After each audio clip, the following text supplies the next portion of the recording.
Psalms 82:86. He says, "You are gods," proves humans can be to be gods too.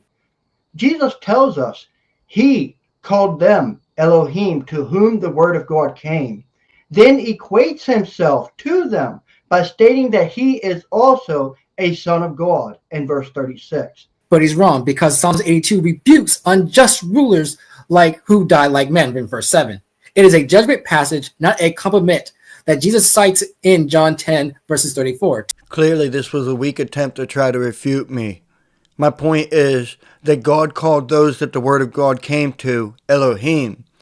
And it doesn't matter if the context of the chapter is a refutation and encouragement to judge right. The fact that Jesus applied that passage to him when he cited Psalm 82:6, that the Elohim are the sons of God, and claims that he is a son of God, tells you exactly what kind of Elohim he is. The point still stands. Jesus is not the Most High. He's a son of the Most High, equal to those in Psalm 82:6. John chapter 10 verse 34 and 36, Jesus says Jesus denied being God.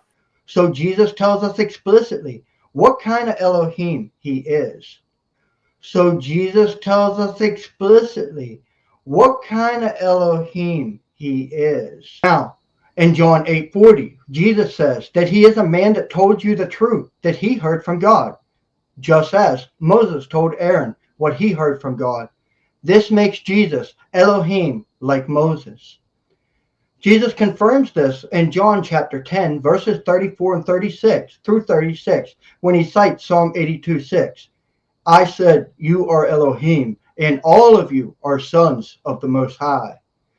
Jesus tells us he called them Elohim, to whom the word of God came, then equates himself to them by stating that he is also a son of God in verse 36. So Jesus tells us explicitly what kind of Elohim he is.